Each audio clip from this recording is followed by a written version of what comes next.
Hello, friends. What you're about to see is a conversation between strangers that I think serves as a great example of what we Americans need to be doing more of right now. These two gentlemen had never spoken before this, nor had I met either of them, except to organize this conversation. We encountered each other through the Florida chapter Facebook group of the Articles of Unity, but this kind of discussion is not and should not be limited to that movement.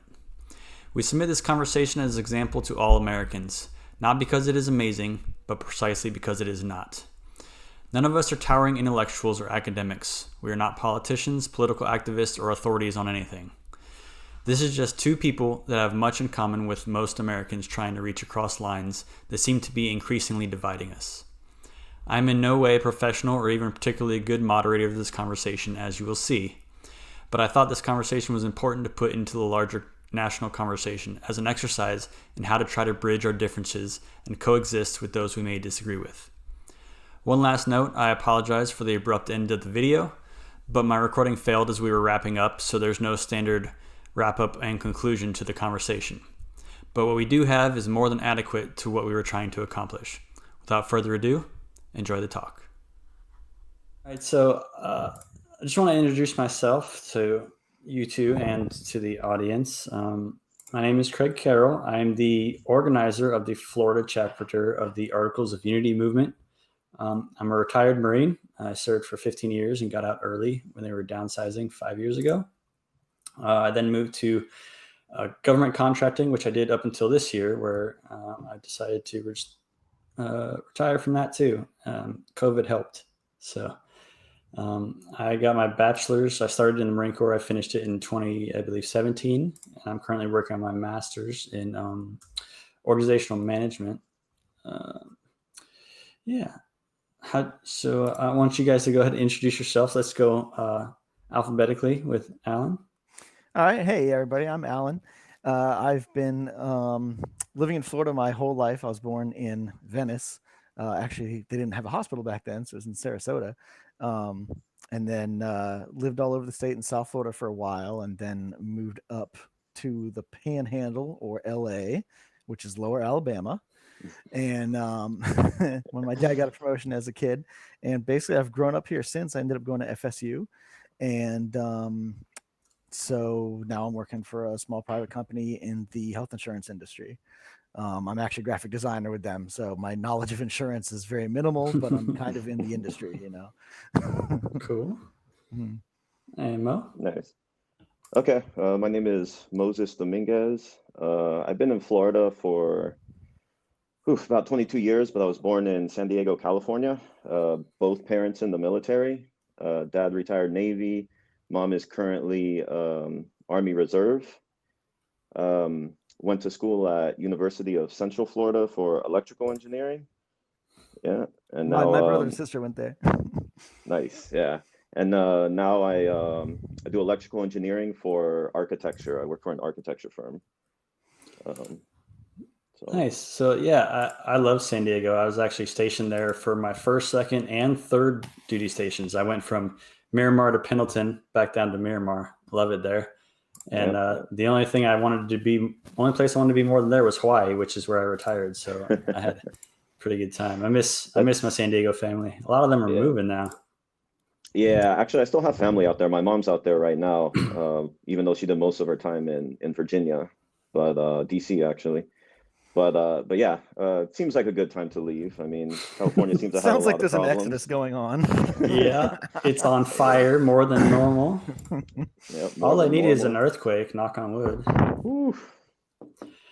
All right, so the first thing I want to talk about, just briefly, because everyone does this and we should too, is how we all came to Unity. So for me, I was happily going along in my government contractor life, and somebody sent me a video of, I believe it was Dave Rubin saying some reasonable sounding things in a college somewhere, or in some auditorium that was the backup to the college they got kicked off of or something. And people who were listening in the audience started acting completely insane. And so I was like, that's really weird. Where did this come from? And then that sent me down a YouTube rabbit hole of, I don't know, the far left extremists in college That sounds about right. Yeah, I found out about Brett Weinstein through that obvious rabbit hole. So it was after I was not in real time watching Evergreen, but found it a little bit after that, probably 2018, early 2019. And well, no, it had to be 2018 because 2019 was actually last year. I keep thinking it's this year because this year is like just a non-year. Like nothing's happening at all this year. This year's really cool. But yeah. So anyways, Brett obviously pitched the Unity movement, and that's how I got to it. Alan, what's your story? Geez, I could go two different routes on that one. I guess go both. We can do both, and I'll try to keep them both short. I've been a Catholic my whole life, which is a lot of what informs my political views, which is how I came to kind of a strange mix of being fiscally liberal but socially conservative. Everybody else, if they're going to be heterodox, tends to be the other way. But I believe in reaching out for the poor, that kind of thing. Like I support welfare programs and all that, Medicare for all. But then I'm also, more the preservation of marriage, freedom of religion, that kind of thing. And so I've always been interested in theology. I'm pretty well educated on Catholic theology. My mom taught it at church for 20, 30 years. And she listened a lot to Bishop Robert Barron, who is now in Santa Monica. When he was just a priest, he was one of the first podcast type people. He was putting out CDs of his speeches and stuff, and some of it was really deep. And so on his podcast in 2016, 2017, he did a number on Jordan Peterson. That was right when he blew up. And I was like, who the hell is Jordan Peterson? So I had to go Google it after Robert Barron's coverage. And I was like, I don't know, this guy's reasonable. I don't know why everybody's up in arms about this. And I could see why it came to Barron's attention because he does so much Christian talk. So then I went and, listened to half of his biblical lectures and all that. But more importantly, I still am a pretty big gamer. And so in 2014 or so, when the whole Gamergate thing was going down, I kind of saw that happening in real time. And I thought the whole thing was stupid. Like I just knew the SJWism, which is rooted in critical theory, got under my skin immediately, just instinctively. Like, this is going to lead to riots because all you guys are unreasonable and don't have backgrounds. I see that there are problems, but this is not the way to go about it. Not with the cancel, not with the, hanging people at the stake and all that.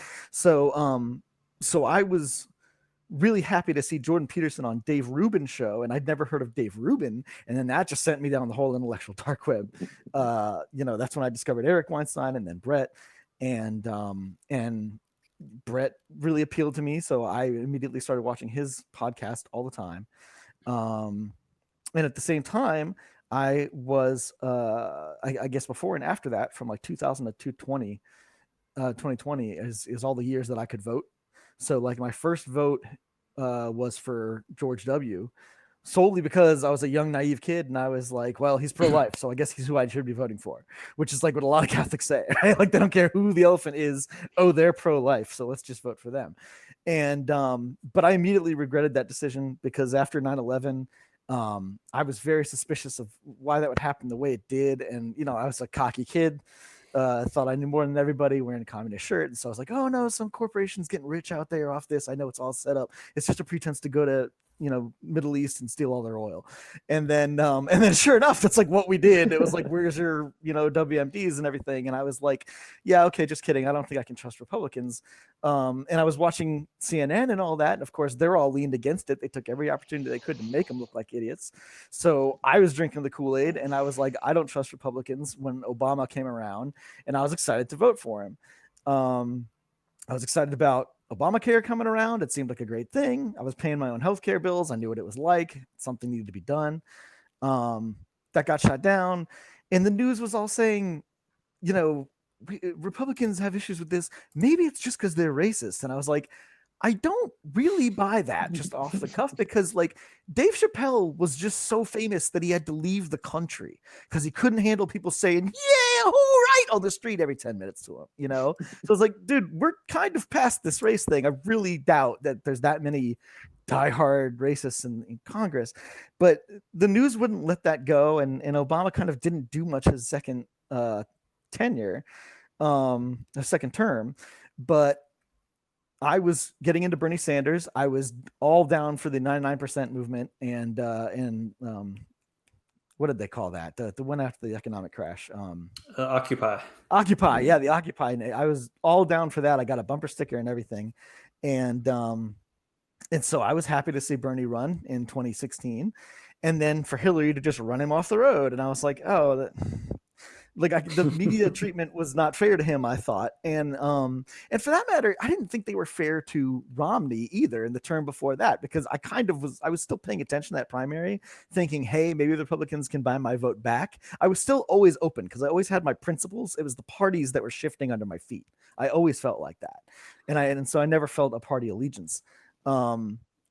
But then, yeah, all of a sudden the media was really slamming him all the time or making big deals out of things that I didn't think were that big of a deal, like the dog on the roof and everything. And I was like, you guys are trying too hard and also very partisan for news, And so, anyway, I basically spite voted for Trump in 2016 because I thought Bernie was treated poorly and Hillary was playing every identity politics card she could, and I was like, this is not the way to go. This is Gamergate being taken into politics, and this is not what needs to happen. This needs to stay on the internet.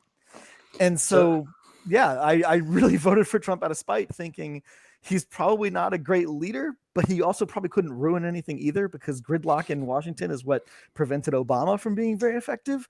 I'm sure gridlock will take care of Trump, and I'm not worried. So that's interesting. You had me worried at the beginning because we'll get to this shortly, but you are our self-identified leftist on this conversation.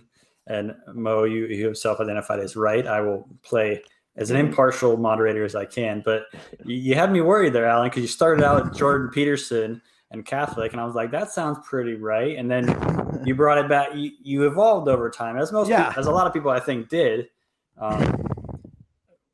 into a Bernie supporting communist shirt wearing. I'm glad you pointed that out. Yeah. Because and my Brett Weinstein mask. Yeah. All right. So Mo, you're up. Okay, so I am actually new to all of these things going on. I didn't discover Brett. Well, it's funny because I listened to Joe Rogan podcast, and I had seen him, Brett Weinstein and Jordan Peterson, in that that podcast they did together. And I remember hearing about it, and I remember thinking, like, what are they talking about? This sounds crazy. Why didn't I hear about this in the news? Why didn't I hear about this in anything other than this podcast? So I kind of brushed it off. And then when the George Floyd thing happened, it seemed to be the biggest protest we have seen yet, out of all these, police brutality killings or whatever. Like, this one seemed to be the worst. And I was like, oh man, what am I missing? So, I was kind of on board with it. And I was like, man, there actually might be a problem here with police brutality. And I started looking into it. And the more I looked into it, the more I was like, something's wrong. And then the riots started happening. And I was like, this doesn't seem right. This seems a little overblown for what it is. And then I listened to Sam Harris's had a podcast on this where he talked about the actual statistics behind police killings. And I was like, this, 1,000 people die at the hands of cops every year. Some of them are justified. The disproportionate part that Black people make up, I think, is like a little bit of 300. So it's double their demographics in the United States. And I was like, okay, that's pretty bad. Maybe there is a problem there. But then I also found out that they commit most of the crime. And I was like, okay, well, of course they're going to interface with cops a lot more if they're going to commit most of the crime. And then I was like, okay, why is everyone freaking out? It doesn't seem like, cops are the problem. It just seems like, the Black community is already impoverished. And we know that, people who are impoverished are going to commit more crime. It just makes sense. And I was like, okay, so the problem is poverty, not police brutality. But then the riots were constantly about this police brutality. And I was like, it doesn't seem right. They seem to be protesting the wrong thing, and they're destroying businesses. And I did not agree with that at all. I was like, I saw the things happening. And then for these Democratic mayors to let it happen, and to let them run amok, I was like, dude, something is wrong. And this is when I went down the rabbit hole, and I found the documentary of Evergreen. And then when I saw that, I was like, ooh, there's something wrong. There's something really wrong. And then from there, I just started listening to Brett. That's how I found Unity.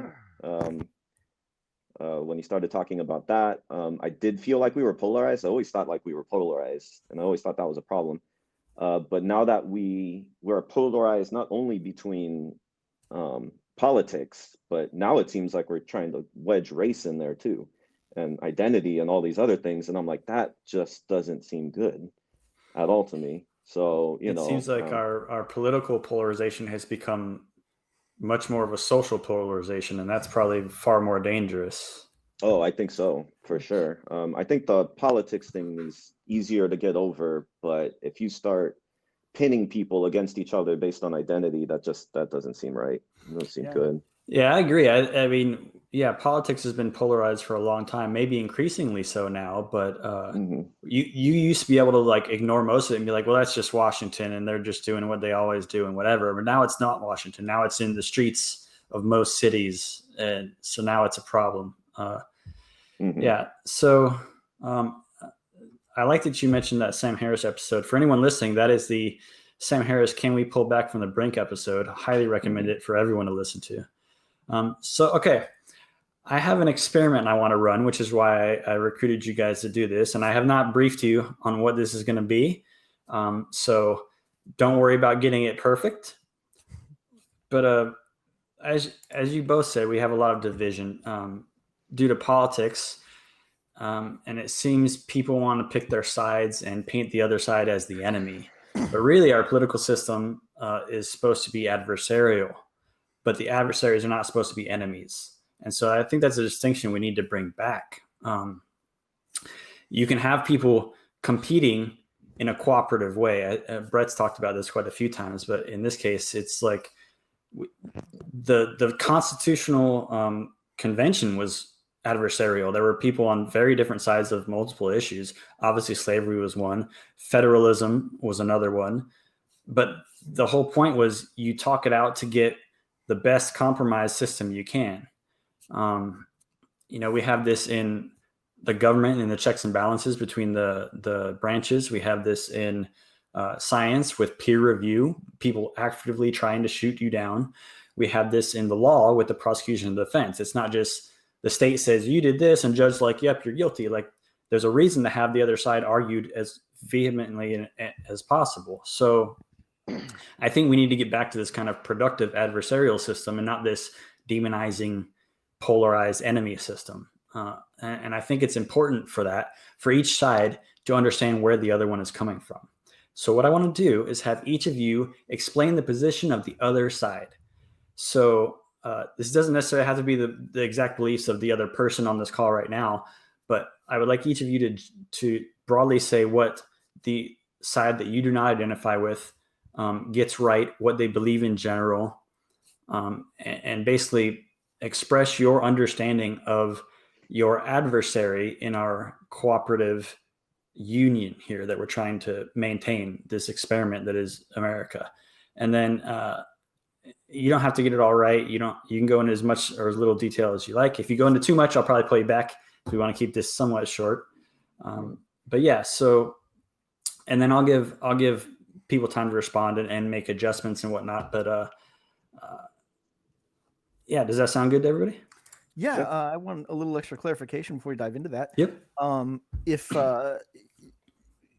one of the major problems that we see that especially everybody in the IDW podcast world talks about is that the left side of the aisle has a huge split. And I don't think it's not just between your establishment Democrats, like Biden and Pelosi, versus the younger and more critical theory oriented Democrats like AOC. But I think what we're worried about here is that there's also a left side of the aisle unspoken about majority in there that is kind of neither, like they'd like to see fresh blood, but they don't want to go all the way into the crazy left policies. That is the woke probably true policies. that is probably true of both sides. And so when I say explain the position of the other side, it is the broad, general, reasonable other side. I mean, since Because that's what you're I was going to here, ask. yeah, Should I since be you're here telling as our, sorry, go ahead. I was gonna say I wasn't sure if you wanted me. Well, first off, yeah, tell me which role you wanted me because I can switch it here. So since you're here as a self-professed Bernie supporter and wearing a communist shirt, unironically, I believe, right? It's weird. The first time I got it, I thought it was just a pun. I was like, "Oh no, see communism and it's a party. I see what's going on. You guys are all drinking your booze and everything. It's a funny shirt." And then later, with the Occupy movement, I was like, yeah, communism. It's not as bad as everybody says. See, Bernie's a fat communist. Everything's going to be fine. And then it's like all this woke stuff and Jordan Peterson. I was like, now I feel guilty having this shirt. So now I am kind of wearing it ironically. So I think none of us is on the side of the far left when it comes to the woke or social justice movement. Yeah. So there's no one here to verify our positions on that. So we'll stick away from that in anywhere where you believe it's unreasonable. If you want to speak on where you think it is reasonable, I think that would be Mo's job. Then feel free to do so. If you want to stay away from it, don't. But since you're here as our Bernie, at least receptive to communist ideas, then we'll just have Mo explain that part of it, because you can provide the veracity. And so here's the big thing is that when you explain your adversary's side, they have to agree with it. So there can be some back and forth at the end where you walk your adversary onto your proper position, whatever fine adjustments they need. Does that make sense? Okay. So we're Steelmanning each other's position. You are Steelmanning. Thank you. I should have put that in my notes. We're looking at the receiving side to kind of validate that you got to the proper understanding of that side. Is that the idea? Correct. This is exactly. I should have just called this the Steelmanning. Yes. Yeah. So anybody who's watching who hasn't seen Sam Harris and Jordan Peterson do this in their Vancouver discussion, which Brett Weinstein mediated, that's where I got this idea. After they did one day of discussion, and then they came back a second day and they opened with stating each other's positions exactly this way. They Steelmanned each other, so that everyone was sure that we were all talking about the same thing, speaking on the same language. So that's what we're going to do. Any more questions before we start? To confirm, I'm going to go ahead and try to steelman conservative positions, and Mo is going to try to steelman liberal positions. Correct. Or progressive, however you want to identify that. Sure. Okay. And again, in alphabetical order, Alan, you go first. Okie doke. So on the plus side, I feel somewhat educated on this one because going through my whole rabbit hole, I thought it was interesting that Ben Shapiro was the only stated conservative in the group. So I started looking at a lot of his stuff, and his radio show is played locally here every day. So I've been listening to him every day for a long time. Actually, it's interesting when 2016 turned around, and like I said, I voted for Trump out of spite. But I started thinking to myself, there's a whole lot of voters out there that voted for Trump on purpose. Like, they actually think he's a good president. Why would they do that? So I went down this rabbit hole looking for defenses, and I found Ben Shapiro, and I was like, well, at least he can articulate, because unfortunately there's a lot of terrible pundits on the Republican side who are just hateful, and they make, like, Dana Lash really gets under my skin because she just cuts to the short version and she makes it snippy, and she's kind of, and Laura Ingraham is kind of the same way. But Ben Shapiro would actually say, no, look, where we're coming from is conservatives know, yada, yada, you got to support the business, because when the businesses get the tax cuts, they've got the room to make hiring, and then that gives people jobs, and that's long-term stability. And I was like, okay, so trickle-down economics does make some sense in some fashion. Thank you, Ben. Not that I totally agree with this yet, but now it looks like you're not just making crap up. You know what I'm saying? So I've listened to a whole lot of Ben Shapiro, and again, he hasn't pulled me a lot on the fiscal issues, but I can take a swing because at least I know what the arguments sound like. So that was one, was that I've always been, for myself, a pretty anti-corporate guy. I see things like Nike selling out and putting BLM type things and making Kaepernick their spokesman. And I'm like, you're just doing this to capitalize on a cultural wave. You're out to make money. Like, let's not be fooled here. Either they're doing what Heather Heying says, putting up a "Don't hurt me" sign in their window, or they are just trying to buy the dollar because they want to get rich. They're a greedy company, you know?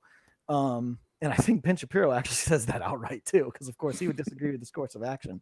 But yeah, let's throw them a bone and Steelman that argument. Nike also does things like moves its labor force to China. They put their factories out there, and you know, Honduras and other places, and that saves them a buck. But that is something that comes to us as a benefit, that we can afford very cheap shoes. Same thing for Amazon, right? Like Amazon is running all these small businesses out of business, but all of us, like even out in, you know, the rural parts of the panhandle here, have access to Amazon 2-day shipping. They can still make it out here in, you know, the small counties, Gadsden County. You know, I don't even know if you guys know find that way it is on a map of Florida. So you know, it's like Andrew Yang had said, we all do benefit from Jeff Bezos making a crap ton of money.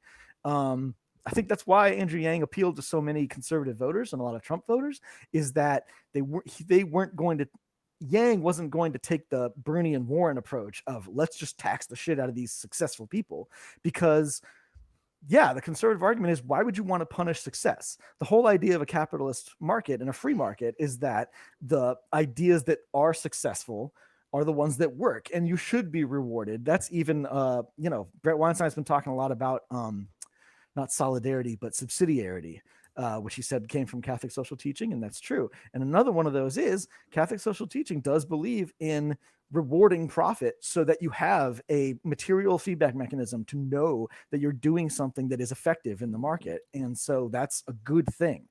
They don't speak down to profits that way. So yes, I understand the arguments now for making tax cuts for successful companies. I do kind of wish we could bring that manufacturing back to the States to get the jobs here. But I also will readily admit there is a certain advantage to outsourcing the labor offshore. Trying to think of some other conservative points that. What about socially? For conservative social points? Mm-hmm. Okay. So I'll go ahead and jump on. Let's step right into the controversial ones, because this is what we do here, is we don't worry about politically correct. We want to hash out an issue and take it apart, right? Yep. So let's take the one man, one woman marriage argument. Okay. So I think conservatives are at a space where they're not interested in trying to oppress anybody. That's not what they're out for. But those that believe in marriage being something, or specifically a heterosexual marriage being a unique sort of relationship that should be held above other relationships, to me comes straight out of everything Brett and Heather have been saying, that is the relationship that produces new human life. And so all of us can thank one male and one female somewhere for having produced us. So there is something important about that relationship that should be sheltered and elevated. Now, again, nobody's out to repress the rights of our gay brothers, our gay citizens and everything. So like, I strongly believe that they should have access to healthcare, which I think Medicare for all would just take this question off the table entirely. Other things like you can deed your property to anybody, you can give power of attorney to anybody.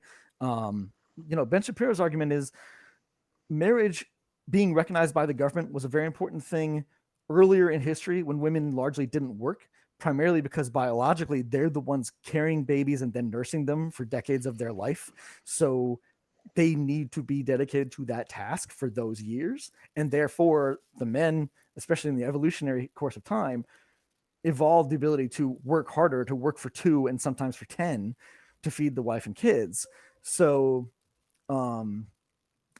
marriage was an existing concept evolutionarily. It's been here for thousands of years in all cultures around the world, that the government simply recognized and said, hey, here's shorthand. We're talking about this kind of relationship. Cool. Here's a benefit for working for our company. We're going to give healthcare for you and your wife. And they'd say wife because they assumed it wasn't the woman working at this job, because, in the late 1800s, that was the case. But not through any sort of patriarchal oppression. It was the biology of how things, just work. but they would start conferring benefits upon the spouse as a benefit to working at that place. Because of that, marriage played into a lot of other things, legally speaking, where if you don't actually write a will, the government assumes that all of your possessions are supposed to go to your wife when you die. Things like that. You can also citizenship, like immigration. If one of you makes it in and you get citizenship, you can either confer or it's easier to get them a green card or something. I don't remember how that works, but there's been movies based on this, like the green card movie, where you marry somebody who's a foreigner and they get in easier because of that kind of connection being recognized.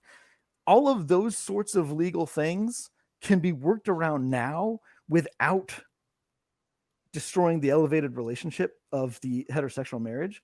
Ben's position is, let's just have the government stop recognizing marriage at all. And I think that's an achievable goal.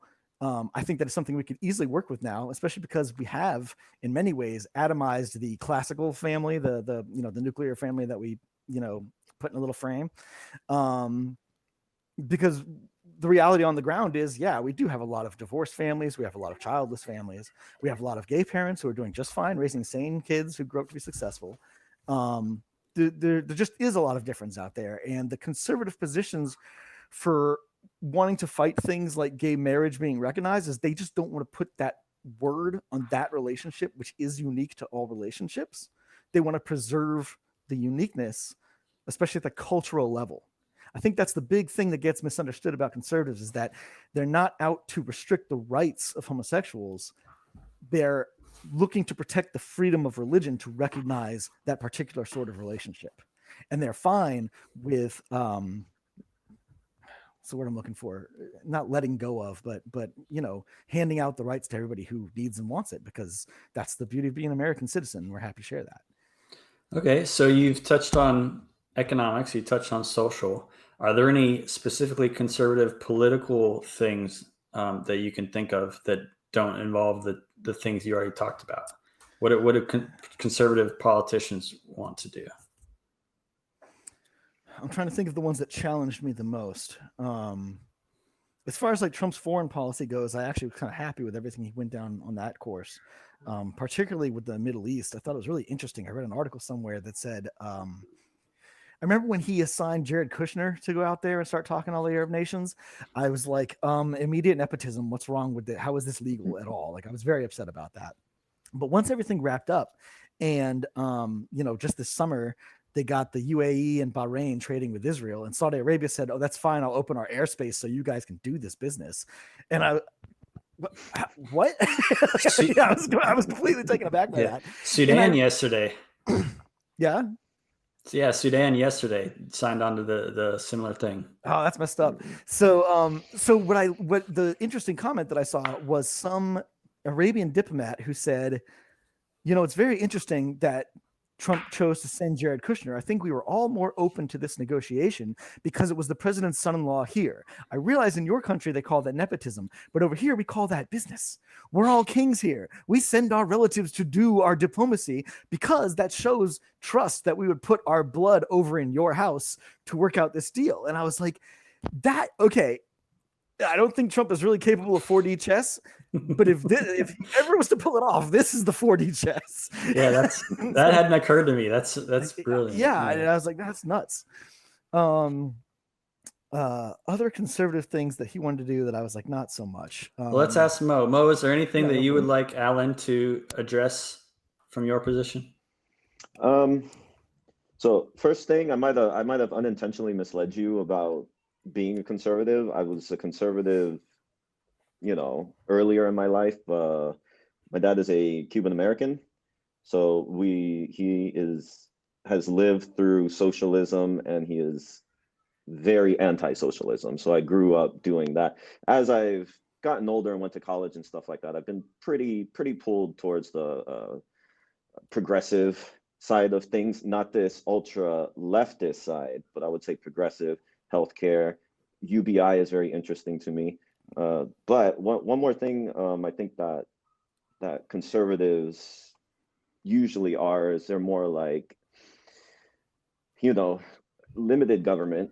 They don't want government interfering with their lives. That's a pretty common thing amongst all conservatives. Low taxes, They feel like they can do what they can take care of themselves. Personal responsibility, which in my opinion isn't a bad thing. I wish more people did it, because if everyone knew to try and take care of themselves first, then we could help those who can't, Okay. but Okay. if So you're if you don't have that, then if you're able-bodied, if you're smart, if you're intelligent, you should go out there and try to take care of yourself, not sit at home playing video games, getting involved in you know well, hold on. Let's have Alan lay it out now that you've mentioned okay, it. So okay, I think you already hit on taxes. So we're looking okay. at small government and Hmm. personal responsibility. Go. I got a great way to put those two together. All right, welfare, because one of the things that again, I said I'm a fan of welfare. I know that there's a lot of people who struggle and never get ahead no matter how hard they worked. I felt like that for most of my life. Of course, it's my fault for majoring in art, thinking I was going to get famous as an artist. It turns out art doesn't make any money unless you're one of the big time artists, or you work at a huge company, and there's just not huge companies, especially in North Florida. So I kind of make beans where I live, but it's enough to pay my bills. And I always thought that was unfair. And so that was, the commie in me. But again, listening to all the Ben Shapiro arguments and finally getting into Larry Elder at some point, I realized that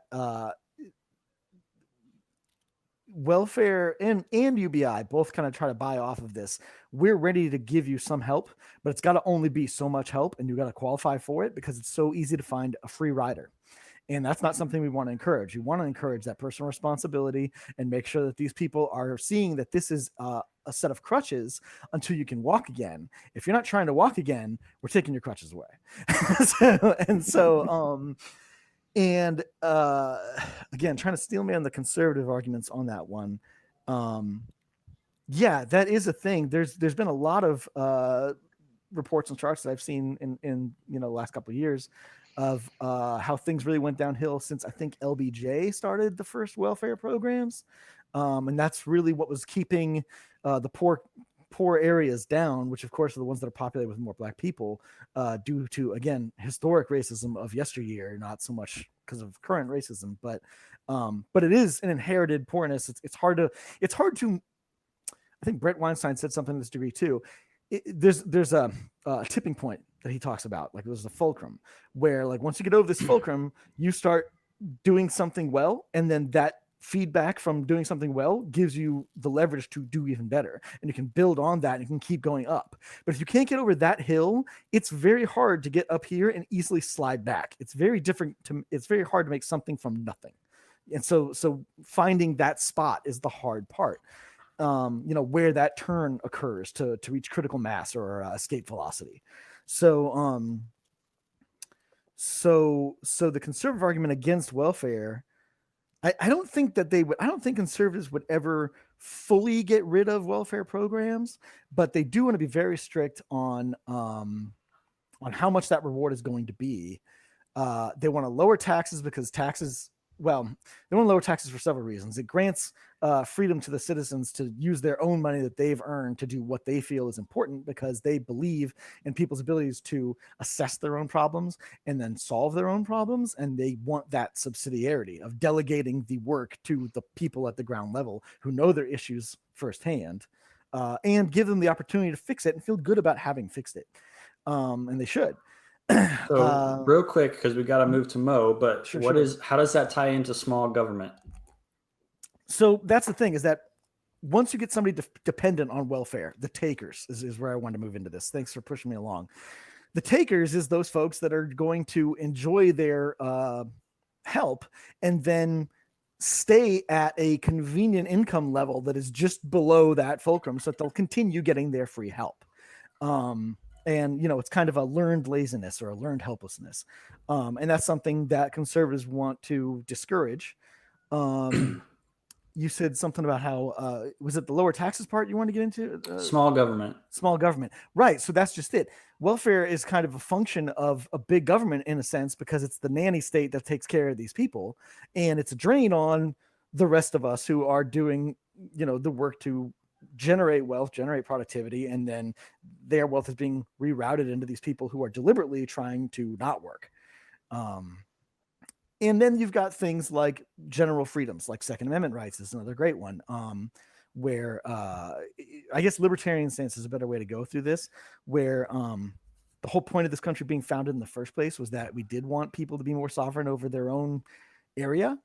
And the bigger government you have, the more bureaucracy is every time you have something to check. Okay. This was Andrew Yang's big argument in favor of UBI over welfare in particular, is that welfare does have those qualifications where you investigate how much money are they making, where do they live, how many kids do they have, yada, yada, yada. And you got to have a government worker who's going down these investigations to qualify this person for their benefit. That government worker earns a salary, which is paid for in our taxes. So the more oversight and the more regulation there is, the more government workers you need to hire to enforce that regulation, the more tax burden there is on the populace as a whole.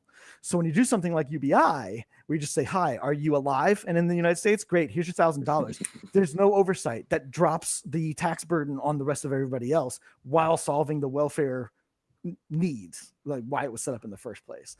So right. That's a conservative argument in favor of UBI. Woo.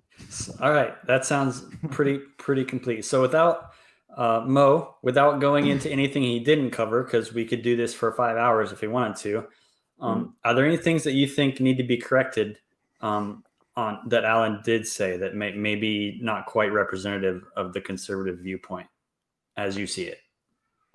No, all of that sounds pretty right. Okay. Yeah. Well, that was easy enough. Good job, Alan. You've been doing your research though, so not everyone's gonna be that way. So, all right, Mo, your turn now. Steelman, the liberal or progressive, the political left in the United States position. Okay, so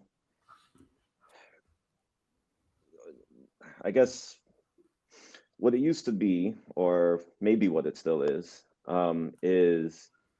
the party for, the working man or the poor. In this country, we're the wealthiest country, yet we have the hugest disparity in wealth. So I can understand how that can be a concern and for that to be brought up. So to have the top 1% have 50% of the wealth, that does make sense to redistribute it. So I believe that, progressive, and actually I believe in this too, a progressive tax system to tax that and redistribute the wealth to lower income is pretty mainstream amongst the progressives and liberals. That probably falls into the social aspect of it, right? Yeah, probably. Okay. All right. So, I would like to also think that they're anti-war, or at least they used to be during the, Bush administration, even though when Obama came into office, it didn't seem like that stopped too much. I don't think it accelerated it, but it didn't stop too much. So wealth distribution, anti-war. When it comes to race, it seems to me that,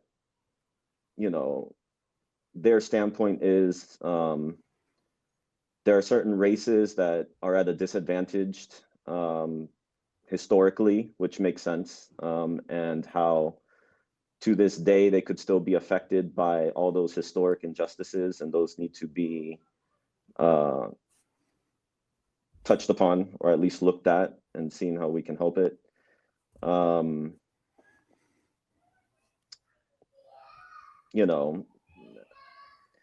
Healthcare is another one. Other countries, capitalist countries, but also have huge social programs, also have healthcare programs. Why don't we have a healthcare program?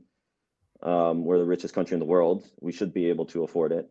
But this also goes back to wealth redistribution, even though that will be to everybody. So even the wealthiest of people will also have their own nationalized health insurance, or to have their own private.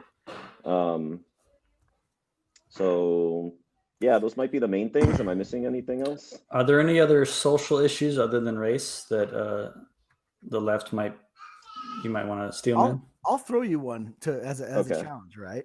How do you feel about current liberal arguments to say if we were to get a universal health care of some form, Medicare for all, yada yada, giving those benefits to illegal immigrants?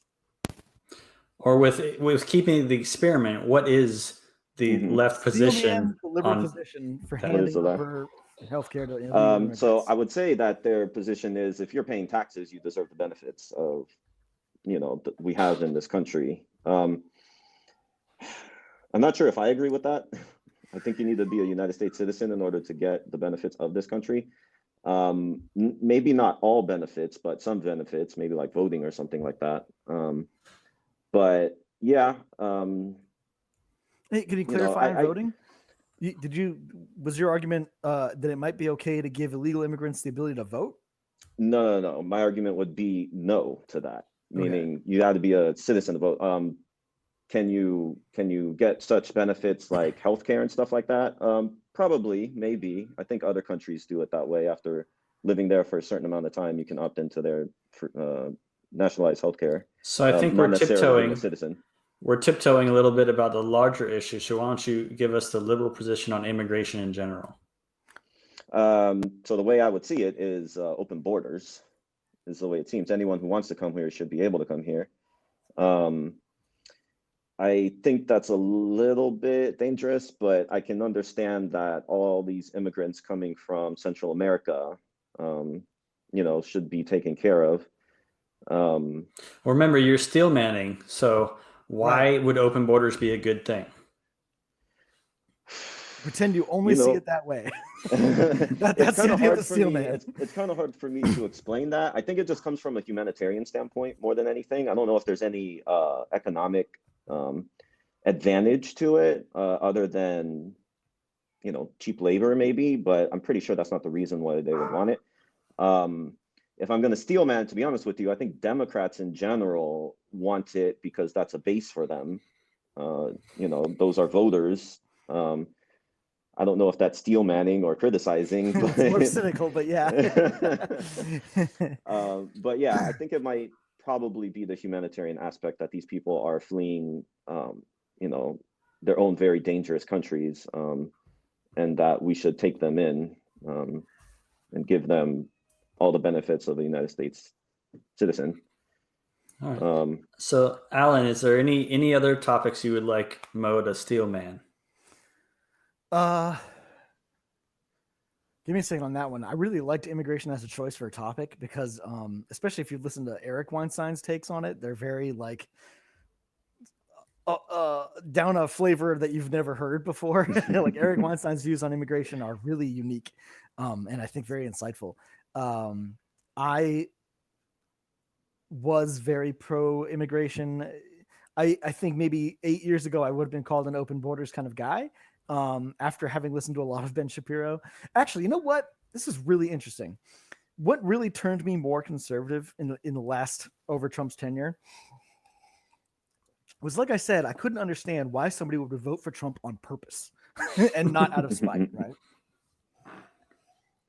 So as an experiment, similar to this one, I said, okay, I'm going to listen to NPR every morning and Ben Shapiro every evening. Into work, NPR, going home, Ben Shapiro, and just compare. What do I hear on both sides? And when I was doing this was the major immigration crisis at the border. And I thought it was super interesting because Ben Shapiro was the first one to bring it up. He said, there's these huge caravans coming and nobody knows what to do. So we need to be moving people down and, build the wall faster or something. And I was like, okay, Ben. And then NPR had a quick mention. Also there's incoming immigrants that we can see on the horizon. But anyway, next with, Terry Gross, people who make paper airplanes for babies in Africa. Okay. And so, so NPR downplayed this for a very long time. And Ben Shapiro was like, this is an incoming crisis. It's going to be horrible and something should happen. We need to get more agents down there. We need to get beds. We need to start processing these people. We need to, or just straight up harden the border and send them back into Mexico because we can't do this. I got to reel you back in, Alan. Yeah. Thank you. What would you like? Is there anything else you would like Mo to Steelman? Yeah. Okay. So if he's going to Steelman a liberal position, yes, the humanitarian line I think was the right one to choose on immigration, because it's true, those people are coming from communist countries or drug lords that largely run Mexico. There's human trafficking, which a lot of people don't want to realize is part of the immigration question.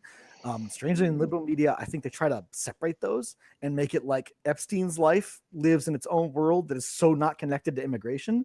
But you'd be surprised how many young Mexican girls are being dragged across the border for that purpose. Any social issues or? Yeah. Okay. So here's one. If you're going to steal a liberal argument, yes. Why should gay marriage?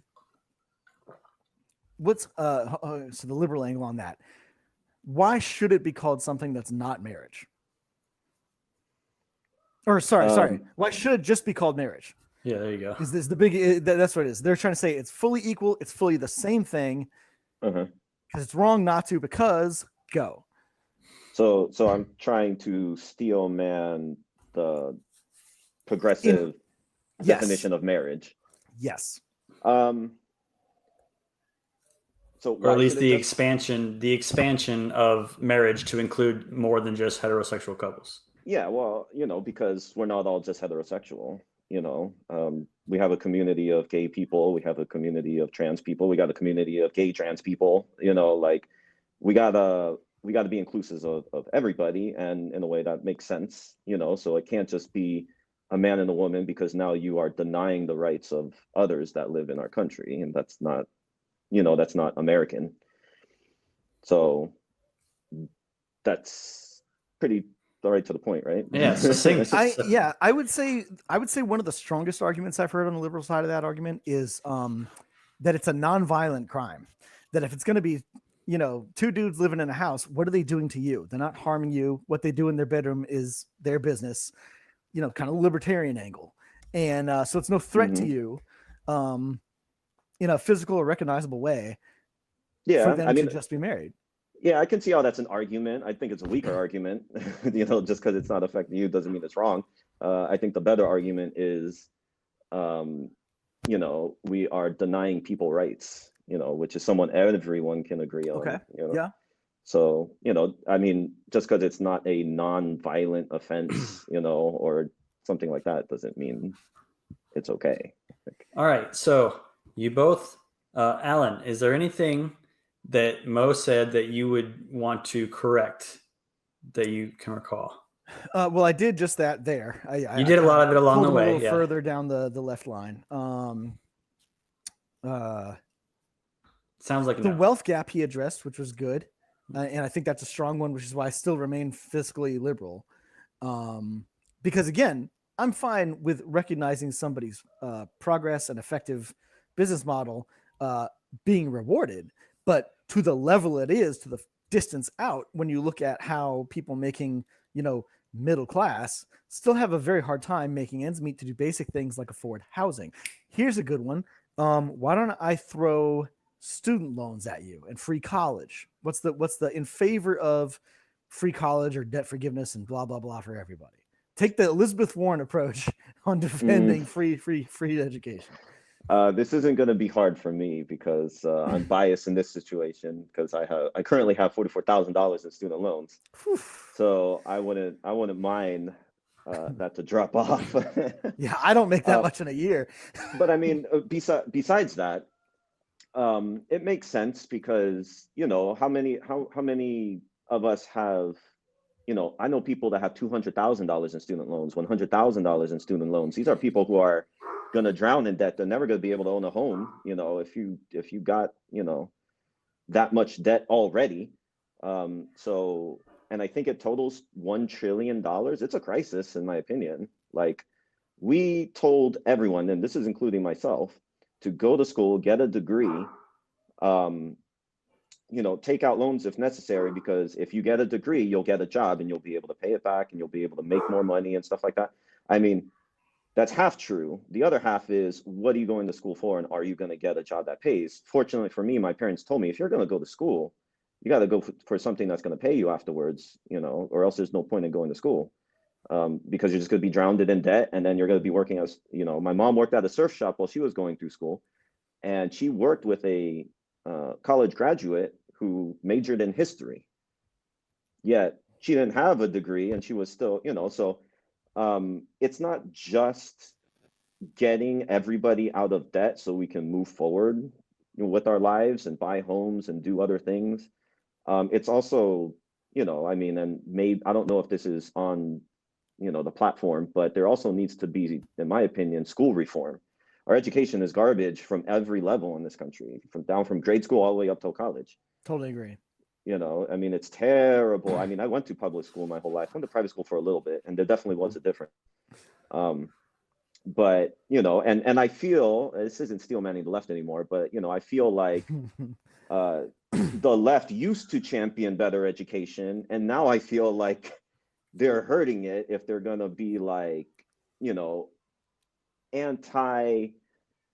gonna say anti-science. I know that's, probably a little bit too general, but anti-Western knowledage, like they're if we're gonna go down this prioritizing activism other type of hole, that's just gonna hurt people in the end. Yeah. Okay, so there we go. Prioritizing activism over what really needs to be done to affect change in this country for everyone. And I want to talk about education for a long time, but I'm trying to reel you back into Steelmanning, liberals. Because I was gonna say our whole problem is that, to me, like, a bachelor's degree is the level of knowledge that a high school diploma gave you in the 60s. And like, we're watering everything down because we expect kids not to be able to understand things. We don't challenge them at all.